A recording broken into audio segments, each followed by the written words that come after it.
प्यारे दोस्तों, आज हम आपको एक ऐसी हकीकत और दिल दहला देने वाली स्टोरी सुनाएंगे कि एक नेक हाफिज कुरान लड़की थी जो लोगों के कपड़े सिलाई करके गुजर बसर करती थी।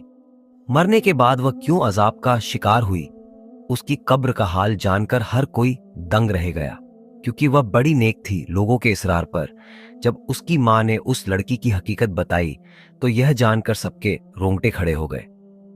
गुजारिश यही है कि इस वीडियो को आखिर तक जरूर देखें, क्योंकि बहुत सारी औरतें कपड़े सिलाई करते वक्त ऐसी गलतियां करती हैं। आज की कहानी बड़ी ही सबक और इबरतनाक है, और खासकर उन औरतों और मर्दों के लिए है जो सिलाई कढ़ाई जैसा काम करते हैं, क्योंकि अनजाने में वह ऐसा गुनाह कर जाते हैं जिसकी वजह से उन्हें बहुत सख्त अजाब का सामना करना पड़ सकता है।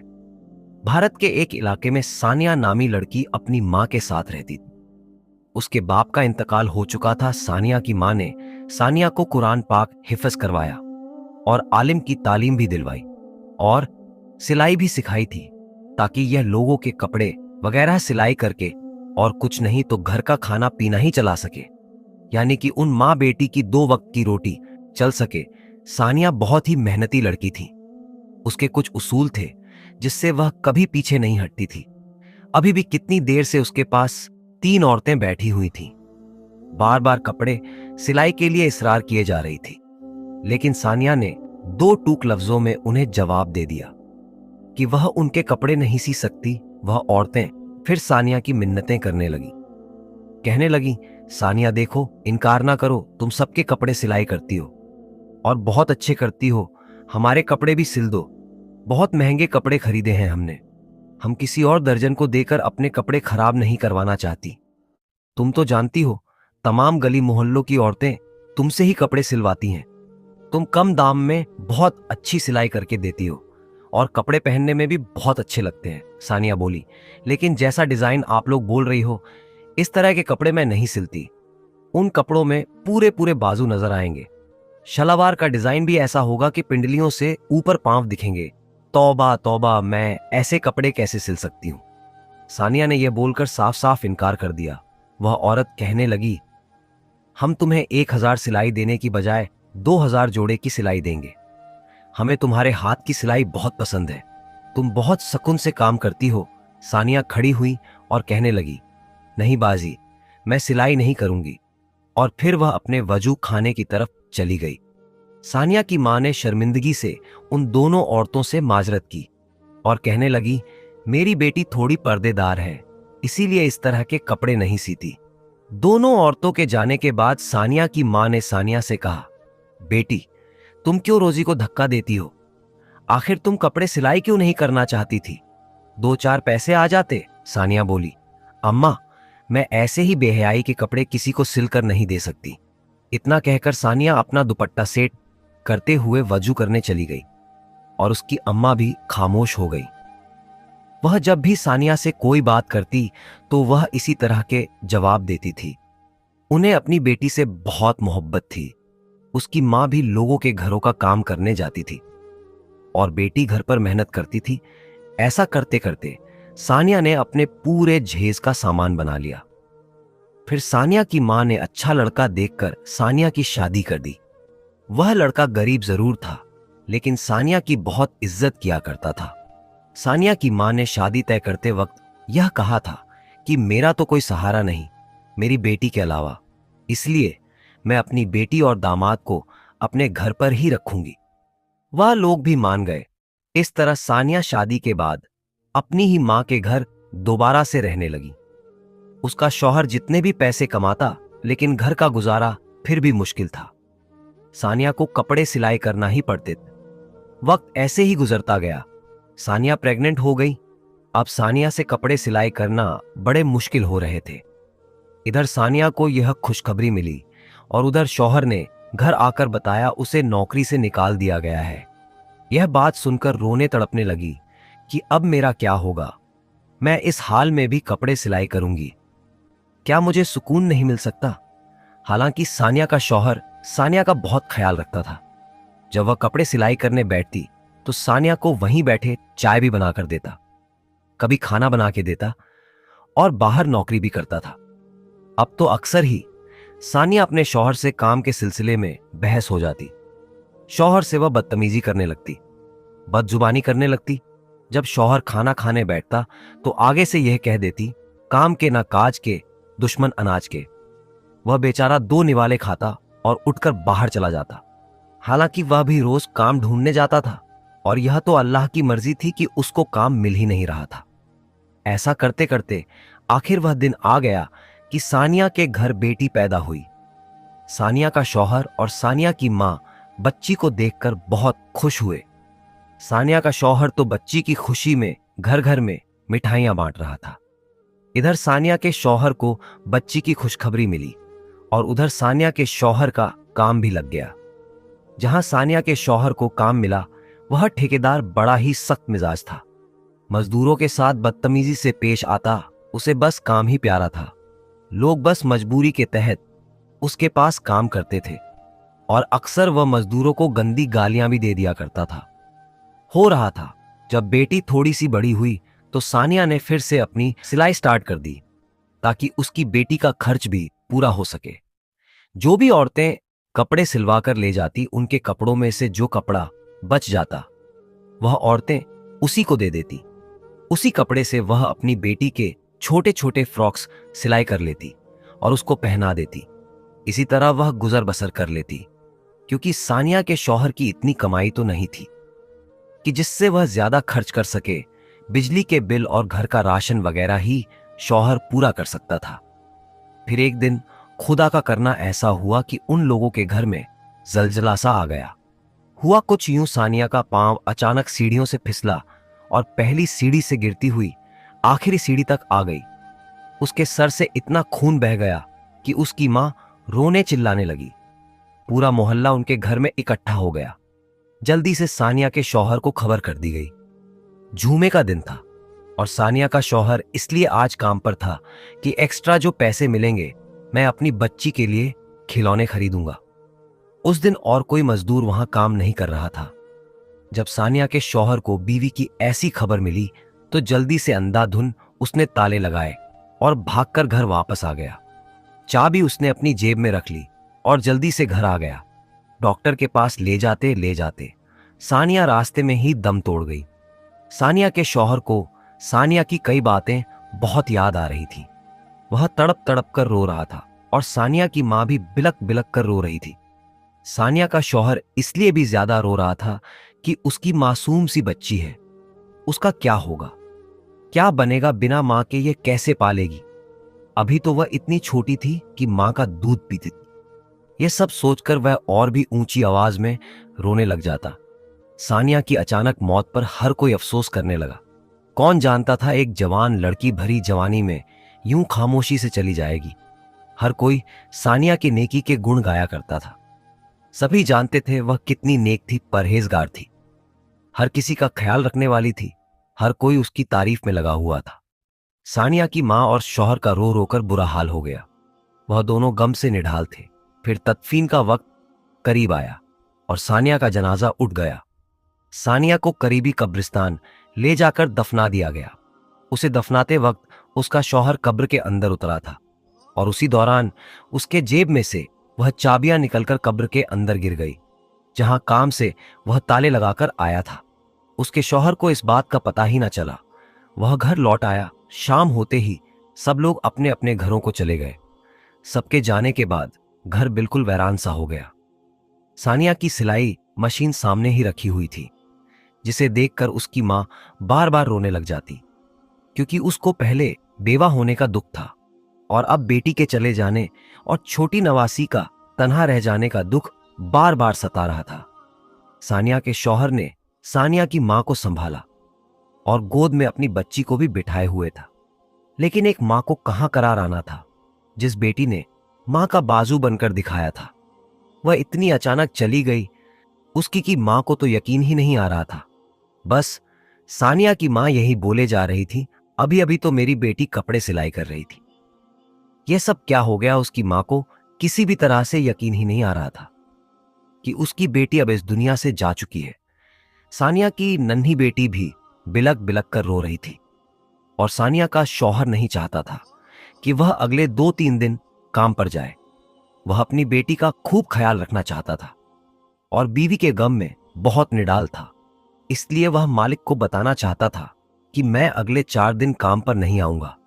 जैसे ही सानिया के शौहर ने जेब को हाथ लगाया तो उसकी जेब में चाबियां नहीं थीं। वह सोच में पड़ गया कि यह आखिर चाबियां कहां चली गई। बहुत सोचने के बाद भी उसके दिमाग में आया कि चाबियां तो उसने जेब में ही रखी थी। सानिया की मां भी अपने दामाद का परेशानी वाला चेहरा देख रही थी। कहने लगी, जमाल बेटा क्या बात है? तब जमाल ने अपनी सास को बताया, मां जी मेरी जेब में चाबियां थी, वह पता नहीं कहां गिर गई। पता नहीं मस्जिद में गिर गई या कब्रिस्तान में गिर गई। उसी वक्त जमाल के जहन में यह बात आई कि जब वह कब्र के अंदर उतरा था उस वक्त कहीं चाबियां कब्र में तो नहीं गिर गई। उसी सोच के आते ही वह बहुत ज्यादा परेशान हो गया, क्योंकि वह ठेकेदार बहुत ही जलील आदमी था। उसने तो जमाल को छोड़ना नहीं था। जरा सी चाबियों के गुम होते ही उसने तो उसकी जान ले लेनी थी, क्योंकि उसको इंसान से ज्यादा उनके काम की फिक्र रहती थी। अभी जमाल यही सोच रहा था कि ठेकेदार का फोन आ गया और उसने कहा, सुबह बंदे काम पर लगाने हैं, तो मुझे अभी और इसी वक्त रातों रात चाबियां देकर जाओ, ताकि मैं बाकी के काम पर सुबह सवेरे मजदूरों को लगा सकूं। इतनी बात सुनकर जमाल का हल्क खुश्क गया। वह यह भी ना कह सका कि चाबियां कहीं गुम गई हैं। उसने बस इतना ही कहा कि मैं आपको चाबियां सवेरे पहुंचा दूंगा। अब उसे रातों रात में ही चाबियां तलाश करनी थी। बहुत सोच विचार करने के बाद उसने कब्रिस्तान का रुख किया। रात के 12 बजे रहे और सानिया की बेटी अभी नानी के पास सो रही थी। सानिया का शौहर रात के 12 बजे ही कब्रिस्तान की तरफ कदम बढ़ाने लगा। उसका दिल घबराहट का शिकार था। वह बहुत ज्यादा परेशान होने के साथ साथ खौफजदा भी था। इससे पहले वो कभी इतनी रात को कब्रिस्तान नहीं आया था। यह कब्रिस्तान गांव से कुछ दूर था। उसे बिल्कुल भी समझ में नहीं आ रहा था कि वह क्या करे, लेकिन यह भी मजबूरी थी। वह कीमती चाबियां थीं, उसने अपनी लापरवाही से गुम कर दी थी और इन चाबियां को तलाश करते करते वह रात के 12 बजे कब्रिस्तान में पहुंच गया था। चारों उसने कब्रिस्तान का रुख किया। रात के 12 बजे रहे थे और सानिया की बेटी अभी नानी के पास सो रही थी। सानिया का शौहर रात के 12 बजे ही कब्रिस्तान की तरफ कदम बढ़ाने लगा। उसका दिल घबराहट का शिकार था। वह बहुत ज्यादा परेशान होने के साथ साथ खौफजदा भी था। इससे पहले वो कभी इतनी रात को कब्रिस्तान नहीं आया था। यह कब्रिस्तान गांव से कुछ दूर था। उसे बिल्कुल भी समझ में नहीं आ रहा था कि वह क्या करे, लेकिन यह भी मजबूरी थी। वह कीमती चाबियां थीं, उसने अपनी लापरवाही से गुम कर दी थी और इन चाबियां को तलाश करते करते वह रात के 12 बजे कब्रिस्तान में पहुंच गया था। चारों तरफ एक अजीब सी मौत की वहशत थी। सानिया के शौहर जमाल का दिल बैठने लगा। शाम को ही उसने अपनी बीवी को जिस कब्र में दफन किया था वह उसके करीब पहुंच गया। फिर उसने पैरों की तरफ से खुदाई शुरू कर दी। उसका मकसद अपनी चाबियां का ढूंढना था। अभी उसने थोड़ा हिस्सा ही खोदा तो गोरखन वहां पहुंच गया और गुस्से से कहने लगा, ये तुम क्या कर रहे हो? क्या तुम कोई कफन चोर हो? सानिया के शौहर ने घबराकर टॉर्च अपने चेहरे की तरफ किया तो गोरखन कहने लगा, तुम तो वही हो ना जिसकी बीवी का शाम में इंतकाल हुआ था। सानिया का शौहर घबराकर कहने लगा, हाँ मैं शाम को अपनी बीवी को यहां दफनाने आया था, लेकिन बीवी को दफनाते हुए कीमती चाबियां मेरी जेब से कब्र में गिर गई हैं और वह चाबियां मेरे लिए बहुत जरूरी हैं और बराए मेहरबानी आप ही मेरी मदद कर दो। यह सुनना था कि वह आदमी जो गोरखन था सानिया के शौहर की मदद करने लगा। दोनों ने मिलकर बहुत जल्दी अच्छी खासी कब्र खोद ली। गोरखन के साथ मिलने से सानिया के शौहर का डर भी खत्म हो चुका था और चाबी मिलने की उम्मीद भी जाग उठी थी। कुछ ही देर बाद कब्र पूरी तरह खुल चुकी थी। जब सानिया के शौहर ने कब्र के अंदर का मंजर देखा तो सानिया के शौहर के होश उड़ गए। गोरखन ने दोबारा से जल्दी जल्दी कब्र में मट्टी डालना शुरू कर दी। उसके पसीने छूट रहे थे। वह कहने लगा, तुम्हारी बीवी कैसी औरत थी जो इसकी कब्र में ऐसा अजाब हो रहा है? सानिया के शौहर को तो खुद भी यकीन नहीं आ रहा था। जो कुछ उसने देखा है ऐसा वह सच में क्या उसकी बीवी के साथ ही हो रहा था? सानिया तो बहुत अच्छी और नेक थी। उसकी नेकी का तो हर कोई तारीफ करता था। उसने तो कभी कोई ऐसा गुनाह नहीं किया था जिसकी वजह से उसका यह हाल हुआ। वह परेशानी से तड़पने लगा। मेरी बीवी को ऐसे कौन से गुनाह क्या करती थी जिसकी इतनी बड़ी सजा मिल गई? गोरखन ने कहा, तुम चाबियां का कोई और इंतजाम कर लो। कब्र में चाबियां ढूंढना बहुत मुश्किल है, और तुमने खुद ही देखा ना कि इसका यह अजाब खत्म नहीं हो रहा, और वह किस हाल में है। इसकी तरफ से तब इस्तग़फ़ार करो, और अगर कोई गुनाह ऐसा है जो इसने अपनी जिंदगी में किया है तो इसके बारे में पता लगाओ ताकि उसकी मग़फ़िरत हो सके। जमाल रोते रोते अपने घर वापस पहुंचा। ऐसा कि मां ने उसे देखा तो कहने लगी, तुम इतनी रात तक कहां थे? मैं कब से तुम्हारे लिए परेशान हो रही थी। जमाल अपनी सास के कदमों में बैठ गया। कहने लगा, अम्मा, मेरा चैन सुकून सब लुट गया, और अभी भी बुरी तरह वह कांप रहा था। सानिया की मां घबरा गई। पूछने लगी, बेटा बताओ तो सही, क्या माजरा है? तुम इतनी रात तक कहां थे? जमाल ने बताया, वह चाबियां की तलाश में कब्रिस्तान गया था, लेकिन वहां जाकर तो जो मंजर मैंने देखा, उसके बाद शायद मैं सारी जिंदगी सुकून की सांस ना ले सकूं। ऐसा क्या देखा? मां भी डर गई और कहने लगी, पहेलियां ना बुझाओ, जमाल बताओ तो सही, क्या हुआ? और फिर जमाल ने रोते हुए बताया कि जब हमने सानिया की कब्र खोदी ताकि चाबियां को तलाश किया जाए, तो कब्र का मंजर देखकर मेरे होश उड़ गए। अम्मा, सानिया जैसी नेक औरत को इतना सख्त अजाब हो रहा था, मैं आपको बता नहीं सकता। सानिया के होठों पर आग जल रही थी और वह बुरी तरह चीखें मार रही थी। मैंने आग बुझाने की कोशिश की तो मुझे उसके स्याह होंठ नजर आए, जो बहुत बड़े हो चुके थे और लटक भी गए हों, जबकि बाकी का जिस्म सलामत था। थोड़ी देर के लिए आग बुझी और फिर दोबारा भड़क उठी। पहले तो मैं समझ नहीं सका यह खुदा की तरफ से अजाब है, लेकिन गोरखन ने मुझे बताया कि यह अजाब इलाही है और सिर्फ इसके होठों को जला रहा है। जमाल रोते हुए कहने लगा, अम्मा, समझ नहीं आता इसके होठों पर आग क्यों लगी थी। वह तो इन होठों से हर वक्त अल्लाह का जिक्र किया करती थी। उसने कभी किसी की इन होठों से बुराई नहीं की थी। वह अच्छी औरत थी। सानिया की मां और उसका शौहर ऐसे ही सारी रात रोते रहे और अल्लाह ताला से सानिया की मगफिरत के लिए दुआएं मांगते रहे। फजर की अजान हुई तो सानिया की मां कहने लगी, मस्जिद के इमाम साहब को खामोशी से सारी बातें बताओ और पता करो क्या मामला है, मेरी बेटी के साथ ऐसा क्यों हो रहा है, क्या उससे कोई गलती हुई है। मौलवी साहब बहुत ही नेक और पहुंचे हुए इंसान हैं, यकीनन वह हमारी जरूर मदद करेंगे। जमाल को भी यह बात मुनासिब लगी। इस मसले का अगर कोई हल बता सकता था तो वह मस्जिद के मौलवी साहब ही थे। जमाल नमाज के लिए गया तो नमाज के बाद उसने मस्जिद के इमाम साहब को रोक लिया और तन्हाई में उन्हें रोते हुए सारी बात बता दी। यह सुनकर वह कहने लगे, मैं सानिया की मां से मिलना चाहता हूं। जमाल इमाम साहब को अपने घर ले आया और सानिया की मां से उसकी मुलाकात करवा दी। मौलवी साहब पूछने लगे, अम्मा बताओ, सानिया कहीं किसी की चुगली तो नहीं करती थी या कोई ऐसा गुनाह जो उसके मुंह से होता हो? सानिया की मां कहने लगी, नहीं, मेरी बच्ची सिर्फ सिलाई का काम करती थी। उसे इतनी फुर्सत कहाँ कि वह आस पड़ोस में जाए या अपनी सहेलियों को अपने पास बुलाए। फिर यह सुनकर मौलवी साहब ने एक ऐसा सवाल किया जिससे सानिया की मां चौंक उठी। मौलवी साहब ने कहा, क्या सानिया किसी की अमानत को अपने पास रखती थी, यानी कोई बचा हुआ कपड़ा, कोई जोड़े पर लगने वाली लैस वगैरह? सानिया की मां कहने लगी, सानिया तो बचे हुए कपड़े और धागा वगैरह सब कुछ वापस लौटा देती थी, और जो कपड़ा उसे चाहिए होता था वह पूछ कर लिया करती थी। मौलवी साहब कहने लगे, सोच लो कि ऐसी गलती हो सकती है जिसकी वजह से उसके मुंह ही मुंह को अजाब हो रहा है, लेकिन फिर भी उसने जाने अनजाने में कोई ऐसा गुनाह तो जरूर किया है, क्योंकि अमानतों में खयानत करना बहुत बड़ा गुनाह है। और सानिया से तो मैं खुद वाकिफ हूं, क्योंकि मौलवी साहब भी सानिया को अच्छी तरह जानते। उन्हीं के पास तो सानिया ने कुरान पाक हिफ्ज़ किया था। मौलवी साहब कहने लगे, बीवी, फिर भी बेटी की कोई ऐसी बात सोचकर बताओ जो वह किया करती थी और उस आदत का ताल्लुक सानिया के होठों से हो। सानिया की मां बहुत सोचकर कहने लगी, और उसकी उस आदत से मुझे बड़ी चिढ़ थी। वह कैंची की बजाय अपने मुंह से धागा तोड़ती थी और फिर धागे का जो जरा रेशा उसके मुंह में या होठों पर रह जाता तो उसे दांतों में चुभती।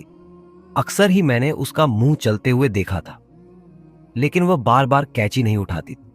मुंह से धागा खींचकर तोड़ दिया करती थी और फिर उसी धागे को मुंह से चबाकर थूक देती थी।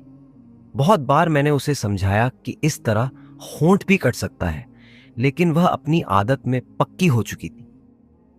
यह सुनते ही मौलवी साहब कहने लगे, तो फिर हो सकता है यह अजाब उसी धागे के जर्रे की वजह से हो, क्योंकि जब सानिया की मौत हुई थी तो इससे पहले वह कपड़े सिलाई करती करती उठकर सीढ़ियों की तरफ गई थी। शायद उसकी मौत के वक्त वह धागे का जरा उसके मुंह में रह गया हो और उसी धागे की वजह से उस पर अजाब हो रहा हो। सिलाई के बचे हुए सामान के साथ धागे का एक जरा सा टुकड़ भी उस शख्स की अमानत कहलाता है जो कपड़ों की सिलाई के पैसे देता है। सारी बची हुई चीजों, धागा और दूसरी चीजें भी वापस करना जरूरी होती हैं। बेहतर है कि आप लोग इस तरह से मगफिरत की दुआ करें और जो लोग भी ऐसा से कपड़े सिलवाते थे उन सब से बात करके सानिया की आदत के बारे में बताएं और इसके लिए माफी मांग ले। यह सुनकर सानिया की मां बहुत ज्यादा परेशान हुई। यह तो बहुत मामूली सी बात थी, लेकिन उसकी वजह से सानिया को इतना सख्त अजाब होगा यह उनके वहम में भी ना था। फिर सानिया की मां ने उन सब लोगों को अपने घर में जमा किया जिनके सानिया कपड़े सिलाई किया करती थी और सबको सानिया की इस छोटी सी आदत को बताकर ऐसा कि मगफिरत के लिए हाथ जोड़ने लगी। लेकिन यह कोई ऐसी बड़ी बात तो थी नहीं, इसलिए सबने फौरन माफ कर दिया। कुछ लोगों की नजर में यह तो गुनाह भी नहीं था, लेकिन जो बात इंसान के नजदीक मामूली सी होती है, आमाल में वह अक्सर भारी होती है। यहां अब यह मामला अमानत का था, शायद इसलिए सानिया की पकड़ हो गई थी। सब लोग सानिया की अच्छी आदतों से वाकिफ थे। जरेनियस सानिया को माफ करके चले गए। उसी रात सानिया की मां ने अपने दामाद से कहा, जमाल जल्दी से दोबारा चाबियां के लिए तुम उसकी कब्र लाजमी खोदो और अंदर का मंजर देखकर बताओ क्या इस पर अजाब हट गया है। सानिया की मां जानना चाहती थी कि उसके अजाब के पीछे असल वजह क्या थी। क्या वाकई एक जरा सा धागा उस पर अजाब की वजह बना था। उस रात जमाल फिर गोरखन के पास गया और उन दोनों ने मिलकर कब्र खोदी तो देखा कि सानिया की मैयत बिल्कुल ठीक थी। उसके पास से खुशबू आ रही थी, किसी किस्म का कोई अजाब ना था और जमाल की चाबियां भी उसी कब्र में थीं। जमाल ने वह चाबियां वहां से उठाई और कब्र वापस से बंद कर दी और घर वापस आकर सानिया की मां को सारा माजरा सुनाया। उन्होंने अल्लाह का शुक्र अदा किया, उनकी बेटी पर से अजाब इलाही हट गया। और फिर जब यह बात गांव वालों को पता चली तो हर कोई हैरान रह गया कि इस कदर नेक औरत को एक अमानत की वजह से अजाब भुगतना पड़ा था। सारे गांव वालों ने तौबा की और फिर सबने अपने मामलात को सुधारने की कोशिश की। उसी दिन के बाद गांव में हर कोई अमानत को लेकर बहुत चौंका हो गया। किसी के पास किसी की जरा सी चीज होती तो उसे फौरन वापस लुटाया जाता, लेकिन अक्सर सिलाई करने वाली औरतों के साथ यही मामला होता है। बहुत सी औरतों को मैंने खुद मुंह से धागा काटते हुए देखा है, लेकिन क्या कभी किसी ने सोचा कि इसकी वजह से भी इंसान को अल्लाह के आगे जवाब देना होगा? या जरा से धागे का रेशा भी अमानत का एक हिस्सा है और यह मामला कब्र तक जाएगा और इस जरा सी लापरवाही की वजह से भी अल्लाह का अजाब होगा। इसलिए आज की यह वीडियो हर उस शख्स के नाम है जो सिलाई कढ़ाई का काम करता है।